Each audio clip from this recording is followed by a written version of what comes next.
Finished the class yesterday by saying that Ma and Meya each have an advantage. First of all, what is Ma and what is Meya? Ma represents the essential bittul of the soul, that it is one with God before it comes into the world.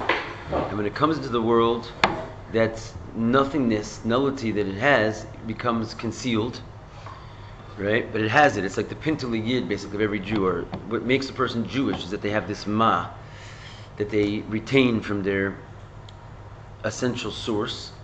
But it has to get brought to fruition. It has to be brought out. And that's accomplished through the Meya. What is the Meya? The Meya essentially represents an arousal from above the worlds, something that's beyond human potentiality, which is essentially Torah and mitzvahs. We said that the Meya officially represents the 100 blessings that you make on the mitzvahs every day. And Meya is also sort of like a placeholder for this Indian of what's called fear is an easy thing for Moshe, as the Gemara points out, that it's something simple for the level of Moshe. What's the level of Moshe? Torah, right? So we said that in order to gain fear, it's easy if you have Moshe, which is basically Torah. So we see from here that Torah and mitzvahs, i.e. 100 blessings of the mitzvahs, these are the things that bring you to fear, i.e. that's how you access the Ma inside of your neshama. It requires an arousal from above. So therefore each one has something the other one doesn't have. The Meya, we said, has something that the Ma doesn't have, because it has the power to bring the Ma into revelation. So that's obviously a koach that it has, right? It brings the Ma to Gilui. And the Ma has a upper hand, so to speak, because the whole purpose of Meya is only to arouse the Ma, right? So we see that the Ma is the main thing, that the very existence of Meya, of the arousal from above, is merely to unearth this Indian of Ma. Yeah? Is there like some kind of explanation as to why there's an aleph in between Meya to differentiate it from Ma?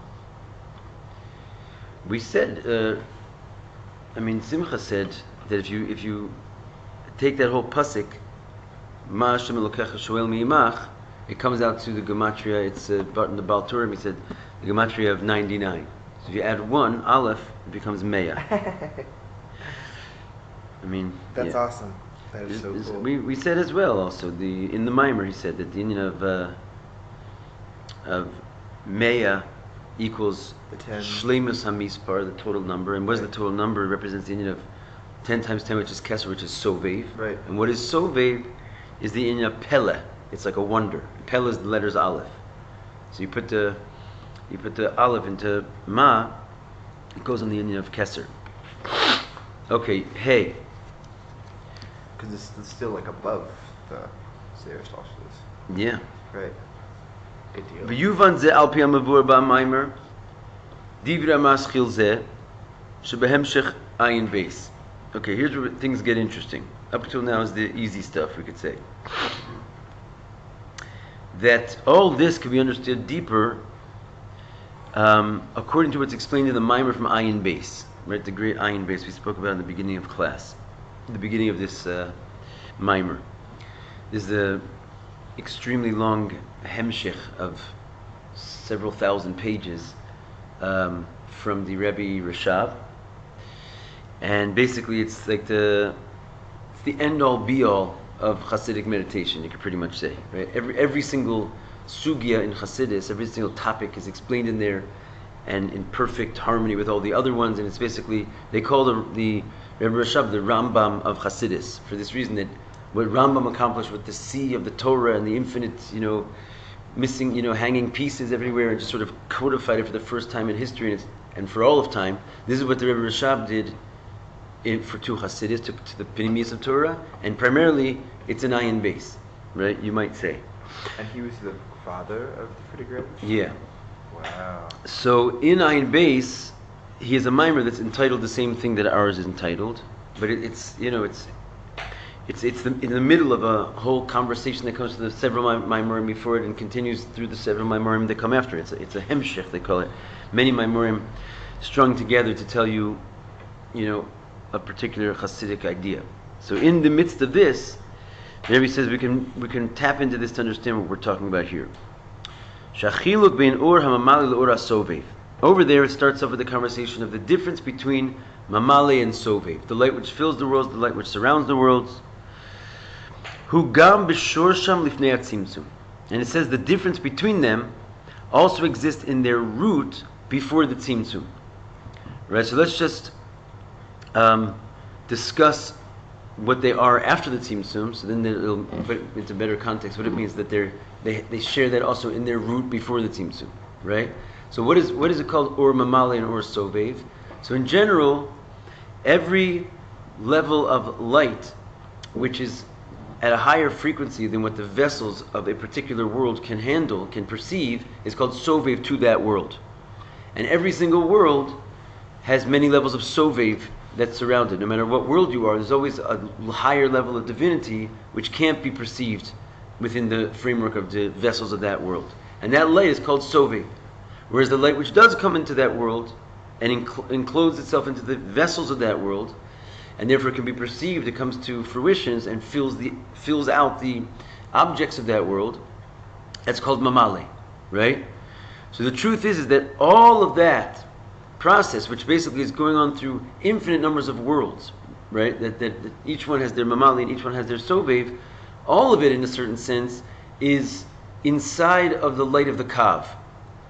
Meaning to say that the light of the kav itself is sovev to all the worlds inside that are come after it. There's a certain level of the light that first comes into the empty space, which that original point of light, which is the source of the kav, we call that, by the way, Adam Kadmon. Right? So, and even there's a light which enters initially into the kav before it even goes into the world of Adam Kadmon, and that's even a makif to Adam Kadmon. And all of that light certainly, and Adam Kadmon itself, which is the original light which refills the whole empty space, all of that is in general called the Ora Makif, the Ora Sovev. And then that light gets increasingly filtered into each world, however much it can handle, and the rest, which is not internalized, is sovev. Okay, but all of that, as we're saying, is anyway only light of the kav, right? So the whole experience we just described is all, in a certain sense, mamale light to a certain degree, because the light of the kav itself already comes after a tzimtzum, and well, to a certain degree. When you say it becomes mamale, it's kind of laughable from where we're standing. That light is like sovev, shava sovev, shava sovev, shava sovev, beyond comprehension of what anything we could ever perceive. But you're right, in a certain sense, because it already got contracted and went inside of the empty space, that's the definition of mamale. It goes to fill a space, right? So really, it's in a more general sense, that light itself is mamale, right? The kav was the first thing that came from the Orient Sov? The first thing that it came into the makom panoi, the halal, the empty space, and from the Uri and Sof. Now, what we want to say is that the relative concept of Sof and Mamale, which we just discussed, right? Its source is really all the way back up before the Tzimtzum. Which basically what we're saying now is that before Hashem even made a Tzimtzum, He already had two types of light. Even though there was not even a vessel, there wasn't even a space to even have something called Or Mamale. So it was really just completely theoretical. That's what we're saying in its source, but not in reality. There was only Or Sobe. Don't you have to make a kli in order to have Mamale, right? But nonetheless, you don't need a kli for Sovev. Sovev by definition doesn't go into a kli. I thought that by definition Sovev didn't go into a kli. That's what I just said. It's only I know that's exactly what you said, okay. But it's only understood because it is not what's in the kli. Like in the same way but that there's also a light which is bichlal not relevant to any keli, like the light which is completely beyond any worlds, right? Isn't that Or Ein Sof or no? That Or Ein Sof is Sovev to the worlds. I thought they were distinct. They're two different words, but I wouldn't say that everything that is Sovev is Or Ein Sof necessarily. Although I wouldn't necessarily not say that, but that's a lesser strong statement. But the Or Ein Sof is definitely Sovev. Right, Sovev is not necessarily Or Ein Sof. Right. But the Or Ein Sof is definitely Sovev. Right. The Or Ein Sof seems more abstract than the Or Sovev. Okay. Call it what you will, but The whole notion of sorve is that it cannot be grasped. The definition of Ein Sof is pretty much the same as not being able to be grasped, because having no end means it cannot be held. But if you draw a circle and something is surrounded in that circle, then it is not without sof. But wait, saying if you draw a circle, the circle itself is the sovev, and that is without sof. It just keeps going on forever, around and around and around. There's no points, there's no beginning, and there's no end. That's the notion of a circle. That's the definition of basically what the circle represents, as opposed to a line. Wouldn't line has a beginning and an end. Especially the line. I mean, you could theoretically, you could draw a line forever, but it's only theoretical. When you actually draw a line, it has a beginning and an end. When you draw a circle, it has no beginning and end once it's complete. I thought the Orient stuff wasn't even on the page. Like, it wasn't like you couldn't draw it. You couldn't bring it into something without changing its name. You couldn't like do anything practical. Who needs to bring it into anything? We're not bringing it into anything. We're leaving it right where it is. Orient sovev kol olmin. I don't see the actual problem that you're. I still am a little confused. But what's the distinction you're trying to make? So like, you understand the idea of Ein Sof, right? It means it has no end. Right. When something does have an end, that's when you can hold it. When you can't hold it, it's because it doesn't have an end. So that's literally the definition of sovev. Sovev is something that cannot be held. Sovev seems like it has more of a form though than the Orient Sof. Like its form being the surrounding of the Kli. The Ein Sof is just like you couldn't bring the Ein Sof into something unless it was through a vehicle. Well, you can't bring the sovev into something unless it's through a vehicle. Right, but it's like still surrounding something. It depends. I mean, the Orient Sof is also surrounding something, right? Because if there's something, right? If there's something, then the Orient Sof is surrounding it. Right? It's everywhere and not able to be perceived. So that where is that thing that's happening? Outside the Orient Sof? Somewhere inside the Orient Sof, in a state of complete inability to access the Orient Sof. Right? Mm-hmm. So that's what I mean. It's surrounding it. There is a point where I'm in agreement with you. In other words, that there's a concept that there's different levels of Orient Sof, right? As well as there's different levels of sovev. Right. So when you say, sometimes they say there's something called Mamale kol olmin. It fills all the worlds, and it's sovev kol olmin. It's like a last name to the word sovev. In which case, it's your point that it's sovev to the worlds. Right. But that's not like a exclusive definition of sovev. Sovev can also mean just completely sort of makif in general to itself. That it's not necessarily interested in worlds that it's surrounding. It's implicitly not understandable. And there's no gilo as opposed to not understandable to something. It's just not understandable in and of itself. Right. So there isn't no giloi to it. We don't say it's no giloi. It's revealed. It's to reveal to itself. It sounds like semantics over here, but it's actually we're getting into some fine points of the matter. So for everybody else who thinks we're just flying off the page here, but no, there's something called you see, there's no giloi, right? That's etzam. That there's no giloi, right? And that's more Ein Sof. No, that's not. That's Ein Sof, right? But the Or Ein Sof is the definition of Or is giloi. It's just that it's not revealed to anything. The definition of Or is giloi? Yes. So if it was created, it was meant to be giloid at some way? Yes, we're definitely going to get right into that very topic. But again, revealed to whom? No one. That's also what it means, sovev and makif. Just because something is in a state of revelation doesn't mean that it has to be a state of a revelation to anybody. Because it could be that there's nobody. But it's revealed. But it's revealed from. Yeah. Revealed from the essence. Like Hashem looking, like, not to say that this is like a physical barrier, but looking out from it sees the distinction. Looking out from him, well, I guess from Etzem territory. I don't know if he's looking out from, but he's basically, the analogy would be like your own thoughts as opposed to speech, right? Something is revealed even to yourself, versus it has nothing to do with yet revealing it to another, right? And that's basically the two levels of sovev, right? That's kind of what we're getting into right now. That there's inside of the light, which is before the tzimtzum, which is at this point everything is sovev and everything is Or Ein Sof, and there's not even a world to talk about. Right. There's already two levels of giloi. It's Hashem's ability to, so to speak, think, and his ability to speak. So there's already a light which is his intent is to never be understood by anybody. Because Hashem's revelation to himself is not for the sake of the other. It's just him revealing himself to himself. Right. versus the ability for Hashem to speak is the koach to reveal yourself to some other entity, even though there is no other entity. There's not even the possibility of any other entity. And not only that, he hasn't spoken yet. So the actual energy of that light is still completely bound up in a oneness with him and is unseparated from the original light.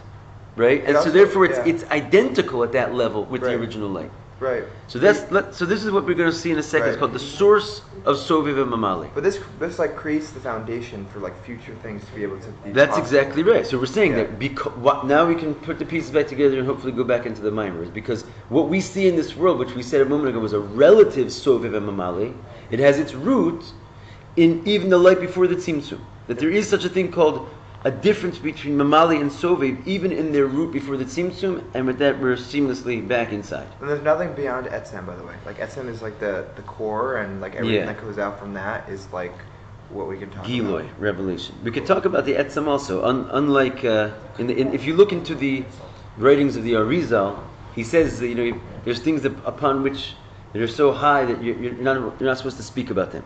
Really? Right. And. Up until now, I've never seen that brought down in Hasidus. Like, there's basically no restrictions in the topics of, because there's a lot of Maimarim that Mamish, the whole Maimar and the whole handful of Maimars is about the Etzem somehow. And how can you even talk about it, but they do.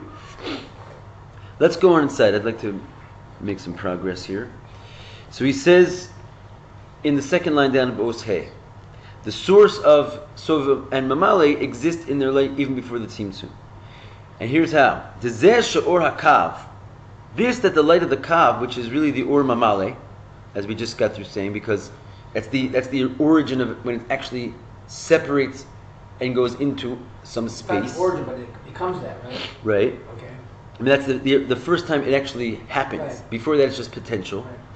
So that light of the kav, that the light of the kav, mislavish bekeli, is able to actually go into vessels. That kav-like light has vessels that can hold it at whatever level. The original vessels that hold the kav is the world called Adam Kadmon, which again is some kind of highfalutin vessels, which are also like merely potential vessels. But nonetheless, the fact that there's even vessels bichlal to discuss, it's because it's the aura of the kav. This that it's able to be invested into vessels. Lo rak mipnei sham shachaso hi al yedei hatzimtzum. It's not only because it winds up getting drawn out through the tzimtzum. Not only. Right? Meaning what? You might think that the reason they go into vessels is because the vast majority, other than a tiny ray, has been relegated to not being invited into the empty space. It's just a tiny ray that comes into the empty space. And therefore, since it's finite, it can now be grasped. It's not Ein Sof, right? And therefore, it was the tzimtzum which made the light be graspable. You might think. And that was the tzimtzum of the kav? No, there was the tzimtzum of the Or Ein Sof which allowed the kav to be a ray. Right? And you might think that is the origin of Or Mamale. The tzimtzum. Are we about to disprove that? Yeah, we're about to disprove that. Okay, so. That the tzimtzum itself is what created the ability for light to go into vessels, which in a certain sense it is, because obviously if you don't have light designated by itself, which is not part of the Or Ein Sof, it can't go into any vessels. Right. But it's not because of the tzimtzum that the light was able to take that form. The fishagam b'shorsha, and that's because even in its root, lifnei tzimtzum, before there even was a tzimtzum, hu or shebechinas gevul. It was already a type of light which had a certain boundary to it. This is the Ein Sof? Or This is Sof? inside the Or Ein Sof, Sovev Kol Almin. Just put all that together. Right. Right? You had a light which was inside of that light, and at that level it was really one light.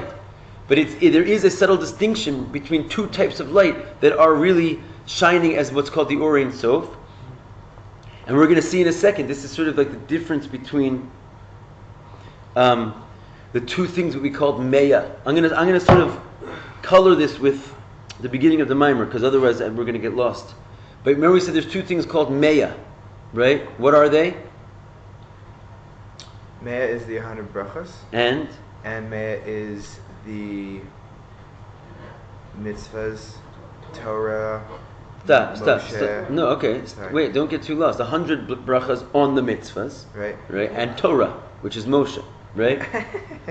Is that what you said? I had it all in there. Okay, right. So that's the Indian of what? An arousal from above that you cannot be reached with an arousal from below, i.e. a light which is beyond the Seder Ishtalshlus, i.e. exactly what we're talking about right now.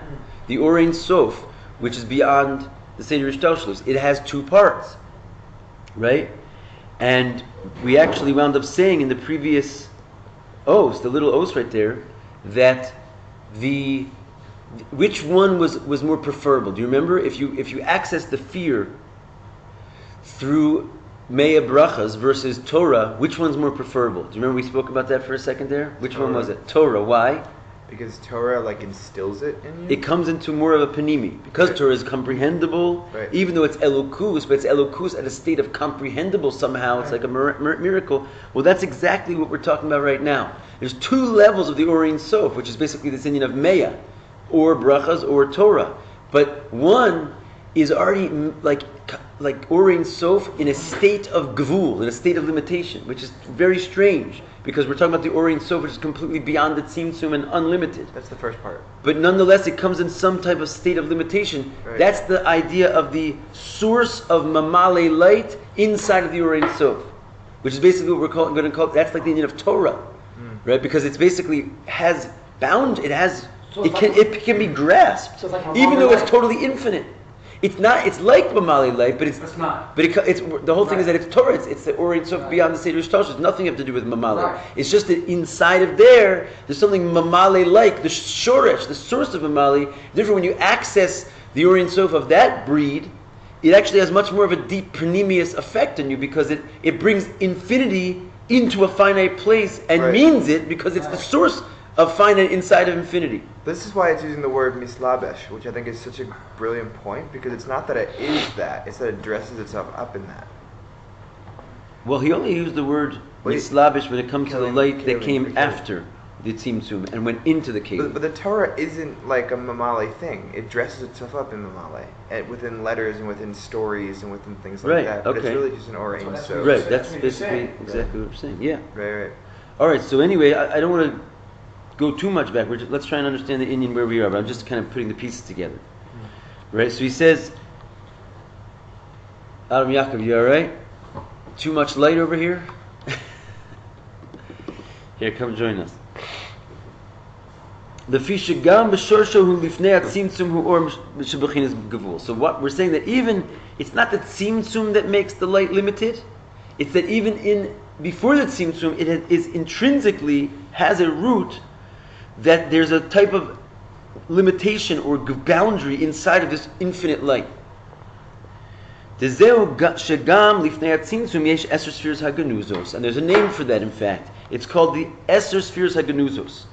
Remember, I said there's certain places you only kind of get to when you're deep into 500-page mimer. Well, the Rabbi just put it on the page, right? This Esser Spheres HaGanuz is at the level that he's discussing them is a rare jewel to even be meditating on. Basically, it's exactly the concept we're talking about. It's the original origin of 10 spheres. There's so many levels of 10 spheros, and when do you ever get to the top? This is the top, right? Before Ak, before Tohu, before anything you can imagine, basically. This is the origin of the 10 spheros. And what is it? It's not, it's he's going to make a big point that they're genuzos. They're completely hidden. There's no existence to the reality of these 10 spheres whatsoever. Except that they mirror themselves. Except that theoretically, one day, 10 spheres will emerge, and therefore they have to have some theoretical root. And this is what we call the 10 spheres haganuzos, the hidden 10 spheres. Ela shlifnei atzimtzum, but before the tzimtzum, hagavul shabo, any shred of limitation that would ever actually be associated with it, hu behelim, it's completely not revealed. That's why they're called Esser spheres haganuzos. Because if you look at the Esser spheres haganuzos, you know what they look like? Exactly undifferentiated from the simple Orein Sof. There is no Esser spheros. It's just Orein Sof upon Orein Sof. There's no distinction. It's just that in a theoretical model, there's the notion that Hashem has the power of limitation in the place where He's still before the tzimtzum. The no limitation has been made room for. It's like here, the analogy of it is a drop of ocean inside a drop of water inside the ocean, right? A drop of water outside the ocean is already something limited. A drop of water inside the ocean is just called the ocean. There is no other name for it, right? Unless you want to say it's so hidden, you can call it the hidden drop, right? But when you say the hidden drop, it's not like it's sitting in there somewhere. It's at that point it's undifferentiated from the Or Ein Sof. But yet it's kind of acts as a template for everything that goes afterwards. Okay, but it doesn't have an identity in its place, right? Yeah, absolutely. Unless other than some very hard to describe way. So the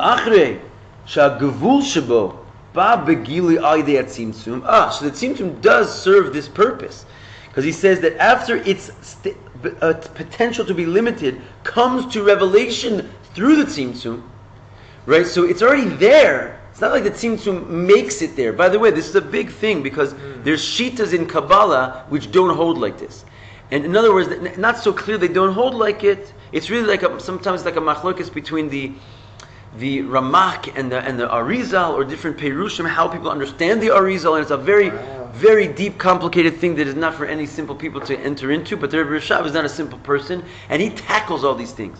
So if you really go into the Ayin Beis in a deep way, it's really like a treatise on resolving all kinds of conflicts that people thought existed between the great masters, and he undoes the conflicts. Wow. And amongst them is that he says that some people think that the Tzimtzum actually is the one that's responsible for making finite light. In other words, that before that, it's all infinite, and finiteness is engendered by the Tzimtzum.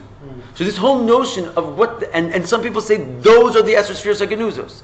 In other words, as soon as they come out, the whole concept of having 10 spheros is only a viable concept after you remove the infinite. And therefore the origin of 10 spheros is in the Kav itself. He refutes that basically.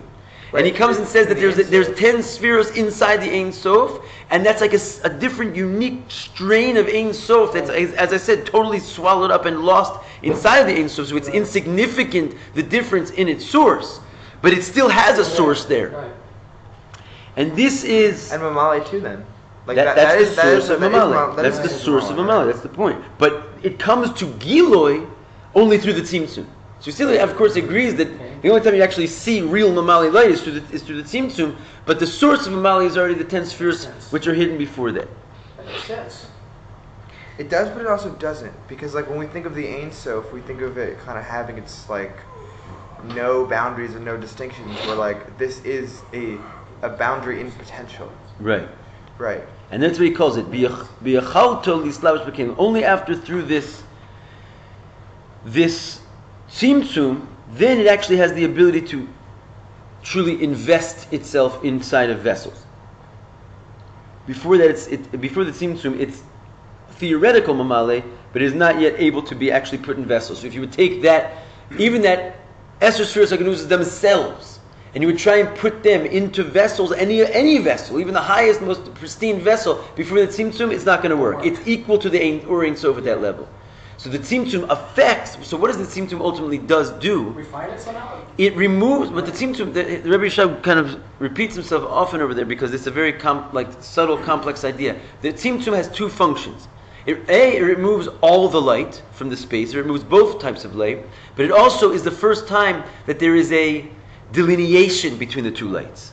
And how is there a delineation? Because all of a sudden, and this is kind of your call on sorve, like the definition you were getting into sorve before, this is where that origin of that idea comes from. Mm-hmm. Once he removes all the light from this empty space, the very fact that there's an empty space and only some light is going to be returned into that, and that light is the Esher Spheros HaGenuzos, the source of Mamale inside of the Or Ein Sof. At that moment, that light becomes sorve to the worlds. Right. The other light is also sorve, but it's not sorve to the worlds. Because it has nothing to do with the worlds. It's never going to come back into that space. Right. Right? Wait, so that, which we, like, the light that's not sorve to anything is the Ein Sof. It's the Or Ein Sof. The Or Ein Sof. Yes. But the light that's solave to the Kli, we distinguish by calling the sorve. Because it still hasn't separated itself in actuality from the other light yet. But because it now has a matara, it has like a target,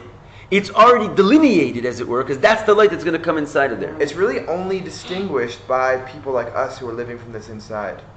Like, I mean, Okay, there is yes. no people not living from this inside, but like we distinguish it. Yes and because- no. The point but- that so Hashem it- he's making here is that even in the shores of the Oring, so Hashem already has that distinction cooking. It's not artificial only after the Tzimtzum. Not between the sorve and the Ein Sof, the Orient. Yes, even there. Okay, so there is a distinction there. That's what he's saying. There's even though it's like a drop of water inside the ocean, which is essentially undistinguishable, Right. Are you talking but about the? it's not Right. undistinguishable Right. to Hashem, Right.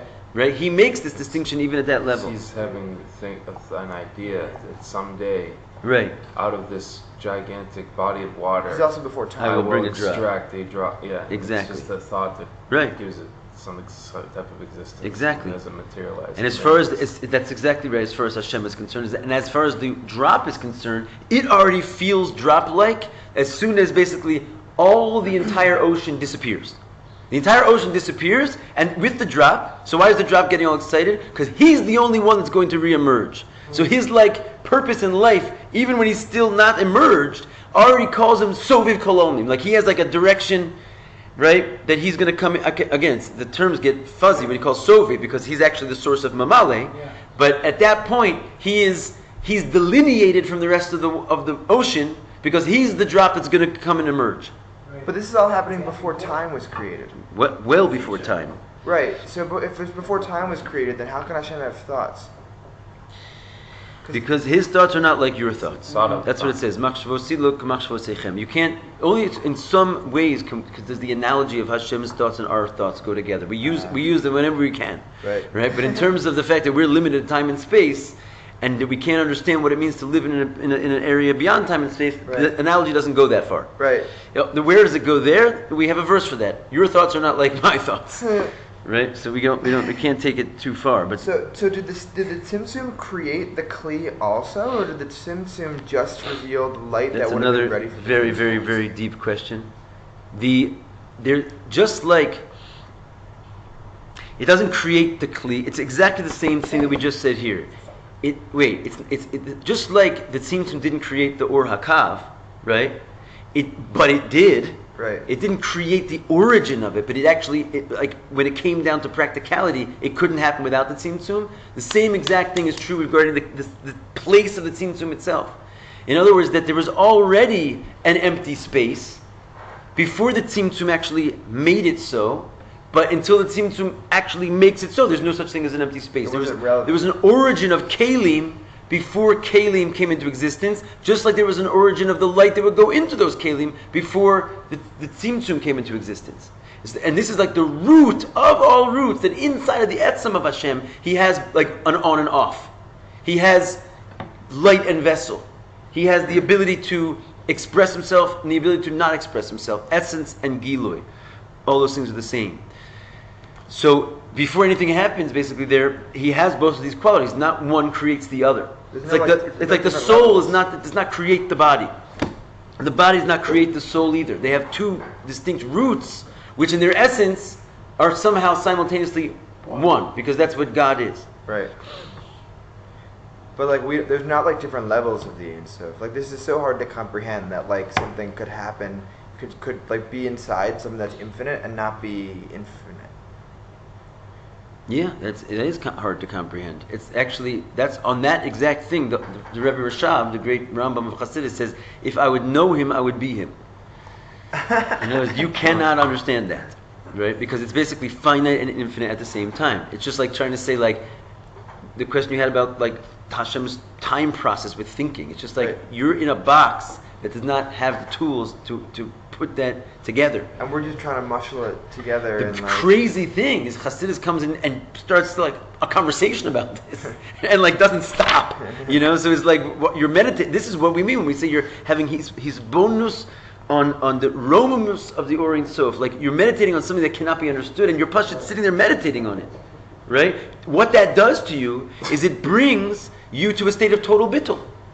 I mean, not necessarily when we're sitting here talking about doing that meditation, but actually trying to make that meditation, which is until just now what we were doing.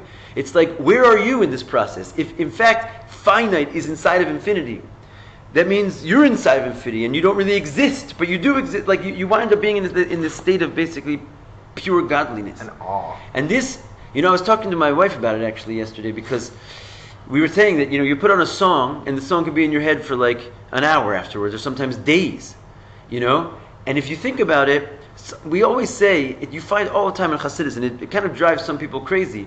You have a problem, learn Chassidus. You're depressed, learn Chassidus. You didn't get like that, you're like, you're looking to get married, go to yeshiva, learn Chassidus. Like it's like the cure-all for like everything in the world. And people are like, what do you mean? You don't go to a doctor, you don't want to see a psychologist? So yeah, you go to a doctor, you go see a psychologist, but learn Chassidus, because none of that's going to work unless you do. So the idea is, what is it? It's like, when you do this to yourself, it might look completely impractical. Like, what does that have to do with my problems? But just like a song is going to stay in your head all day, these concepts, when you actually click into them and you put them in your mind, they don't go away. And they have this, just like we say, when you daven in the morning, you like put your soul into your body, so the rest of your day is like you're able to do your process of refining the world. You don't see that. You see a person davens, now he goes to eat, now he does other things. Why is it al halacha you're not allowed to talk before you daven? Say shalom aleichem to someone before you daven. You're not allowed to eat before you daven. Why is it that you have to daven before you enter your day? Because the davening, you don't necessarily see it. Maybe you do if you're more advanced, more sensitive. The davening makes it so that you are basically internalized godliness, and it says that even if you're not in the act of trying to be holy or spiritual, there's an imprint from the davening that you do in the morning that has an effect on every single other thing you're going to do that day. So we have to learn Chassidus before we daven. In other words, i.e., you can't daven without learning Chassidus. There is no such thing as davening without learning Chassidus. Because that's what davening is. It's basically getting to this point where you're like reverberating in your mind a deep level of divine consciousness that does not go away for the entire rest of the day. It's just like a song, just plays in your head the whole day. This Indian of bittul.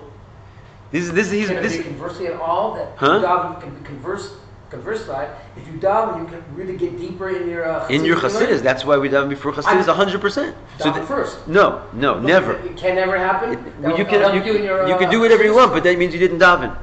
If you daven without learning Chassidus, essentially you didn't daven. Because you're approaching davening is one of, as it says, tefillah b'lo machshava is keguf b'lo neshama. Davening without kavana is like a body without a soul. So, okay, you can look at the meaning of the words, but the kavana of davening is to be mispalel means to join together. Tofel, kli tofel means you're putting two things together. So you're binding your soul with Hashem. It's not just an activity that you're binding your soul with Hashem, like tefillin or other mitzvahs, that it's literally an activity. The activity of davening is hisbonenus. So in the old days, in the days of the temple, they only had Shmona Esrei, because that's all they needed in order to connect. And as we got further into Gullus, they added more prayers and more prayers and more prayers, because you can't just rock in and daven. You don't have enough time to meditate. So by the time Chassidus came around, they're saying that you can't rock into Hodu. You have to basically sit and meditate on the Eibishter for a good hour and let that be inside of you with these words of prayer. And then, yes, the words of prayer have a completely different level of power when they're sitting on side of and sort of, soaking in the Hasidic meditations that you did. The morning prayers, before you do the daven, the morning prayers kick in, isn't it? To help you daven. You're talking about the morning blessings? Yeah.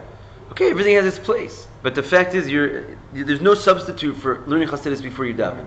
In other words, it's a must in a person's life. What happens when you wake up really early? So then you learn Hasidus really earlier. There is no substitute. In other words, you wouldn't skip Shema, right? You wouldn't skip Psuki de Zimra. You wouldn't skip Hodu, right? You can't skip Hasidus. It's just not. That's part of davening, right? And in a deeper way, it's mikvah. The Hasidic davening, they put a few things together. Tzedakah, mikvah, Hasidus, davening. This is how you daven. Okay, halachically, can you get away with saying I checked off my davening for today? If you didn't do those things, yeah, but it's not what davening is there for. So this whole amazingness, is this all happening during the word Bereshis? in Bereshis is Bereshis? already. Like is this happening in the word? It's happening before Bereshis, right? It says in the beginning. Just that word, because after that word you start getting to like physical creations. No, but even so, Bereshis is that word is relatively low on the list, right? It's already the creation. Even if we want to say the spiritual creation. Then you have a first, which means a first is always. If you have a first, you can have a last. If you think about the word Bereshis for a second, the class is basically over here, but if you think about the word Bereshis, it says Beis Reshis. And Rashi says for the Torah and the Jewish people. So all of creation already pre-assumed that there was something before creation. Why is the creation happening? For Torah and the Jewish people, which they need like a stage in order to get this. So there's the word Bereshis itself is indicating something which is beyond Bereshis. That's why it doesn't start with an aleph.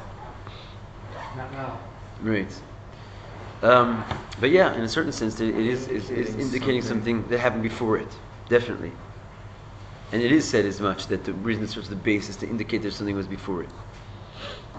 Okay, so just wrap it up on a line here. That's the line. Eser Spheres HaGenuzos, right? And only when the Tzimtzum happens and the Eser Spheres HaGenuzos are delineated from the rest of the light, do they then actually gain the power to invest themselves into the vessels in actuality? Okay, we'll pick it up from here tomorrow. But tell you came a little bit late. Once they're invested into the light. What was your last sentence? Then they actually have, once the Tzimtzum happens to them, then they become